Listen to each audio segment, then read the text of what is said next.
Assalamualaikum warahmatullahi wabarakatuh.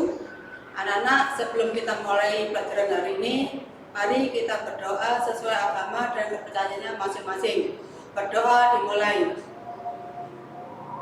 Selesai. Anak-anak, coba perhatikan gambar yang ada di depan kalian ya. Materi hari ini adalah tentang hak asasi manusia dalam perspektif Pancasila. Pada pertemuan kemarin kalian sudah membahas tentang wawasan Nusantara. Untuk hari ini kita sudah masuk ke bab 3 tentang hak asasi manusia dalam perspektif Pancasila. Anak-anak, kalian mempelajari bab 3 ini mempunyai tujuan. Ada 3 ya tujuannya. Yang pertama, kalian nanti mampu mengkomunikasikan pengertian hak asasi manusia dengan baik. Dan yang kedua, kalian juga mampu mengkomunikasikan tentang bagaimana sih prinsip-prinsip hak asasi manusia itu. Yang ketiga, kalian bisa mengkomunikasi bagaimana macam-macam tentang hak asasi manusia. Nah, di sini saya akan membahas yang pertama tentang hak asasi manusia, pengertiannya ya. Anak-anak, pasti kalian pernah mendengar apakah itu hak asasi manusia, dan kalian tadi sudah pernah melihat bagaimana sih hak asasi manusia itu. Juga ada gambar yang ada di depan tadi. Di sini banyak para ahli yang memberi definisi tentang hak asasi manusia. Ada contohnya Kuncoro Progo Pranoto. Menurut beliau, hak asasi manusia adalah hak yang sifatnya asasi atau mendasar.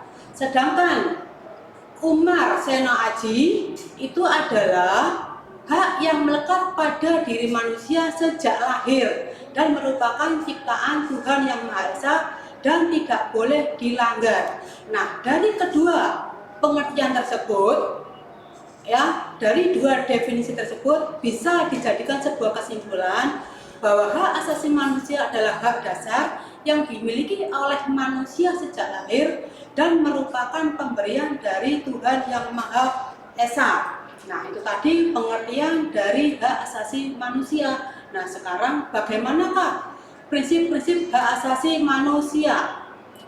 Di sini prinsip-prinsip hak asasi manusia yang pertama adalah tidak dapat dicabut. Mengapa tidak dapat dicabut? Bahwa hak asasi manusia itu tidak dapat diserahkan dan dihilangkan oleh siapapun. Yang kedua, tidak dapat dibagi. Hak politik, hak sipil adalah pengertian dari hak tidak dibagi. Berarti mempunyai pengertian hak asasi merupakan hak yang mutlak, utuh ya, utuh tidak dapat dibagi. Yang ketiga adalah hak hakiki. Perhatikan mengapa dikatakan hak hakiki, karena hak itu sejak manusia lahir dalam kandungan anak pun ya sudah mempunyai hak asasi manusia. Yang keempat ada universal, merupakan hak semua warga negara, hak untuk semua orang tanpa memandang sebuah perbedaan, tanpa memandang sebuah suku, agama, bahasa, kulit ya. Itu yang keempat. Yang kelima adalah partisipasi. Apakah itu? Di sini hak merupakan atau hak dalam pemerintahan tanpa memandang atribut. Apakah itu atribut? Berarti yang melihat apakah dia orang kaya, apakah orang miskin, apakah itu orang gembel, apakah orang itu yang biasa-biasa. Udah, semuanya adalah semua warga negara, semua manusia mempunyai hak untuk berpartisipasi di dalam hak asasi manusia. D namanya keenam ada rule of law ya. Di sini negara wajib terpenuhinya hak-hak dan kebebasan setiap warganya. Yang ketujuh, martabat, bahwa individu itu patut dihargai. Sekali lagi, setiap individu harus dihargai dan dijunjung tinggi tanpa sebuah perbedaan.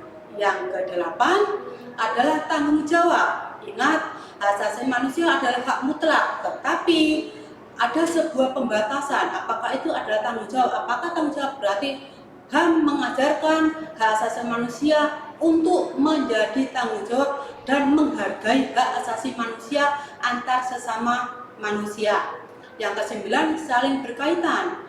hak asasi manusia itu selalu berhubungan. Hilang satu, nanti akan mengganggu hak yang lainnya.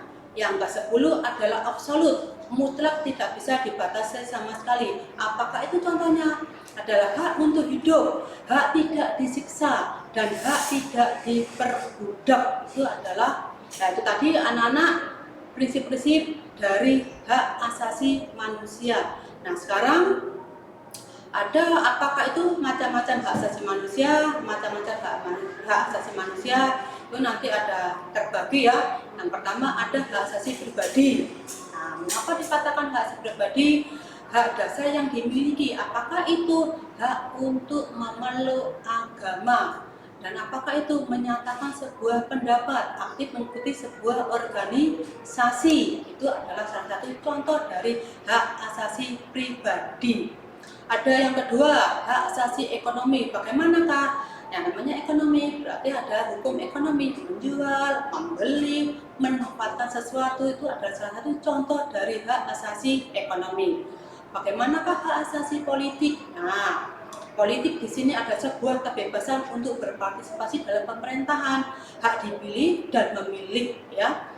Dipilih sebagai apa, Bu? Ya, kalian sebagai mau jadi menteri, mau kalian jadi anggota DPR, berarti kan memilih, dipilih. Ya nanti kalau kalian sudah bisa, ya, itu hak pilih dan memilih. Ada yang namanya hak asasi hukum. Apakah itu? Setiap warga negara atau setiap manusia mempunyai atau mendapatkan perlakuan hukum yang sama dalam suatu negara.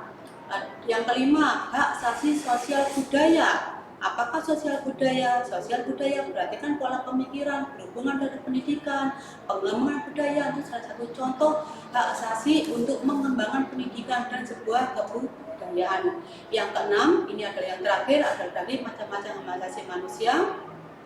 Hak asasi peradilan. Apakah itu peradilan? Di mana atau hak untuk mendapatkan sebuah perlakuan dengan cara bagaimana? Dengan cara perlindungan dan peradilan. Demikian anak-anak yang bisa saya sampaikan untuk materi hari ini. Semoga materi yang saya sampaikan kali ini bermanfaat untuk diri kalian dan untuk kedepannya juga bisa bermanfaat dalam kehidupan kalian. Nah, sekali lagi jangan lupa di akhir pembelajaran nanti ada tugas. Nah, tugasnya apa? Buatlah contoh ya, buatlah contoh dari pelaksanaan dan pelanggaran dari macam-macam hak asasi manusia. Terima kasih.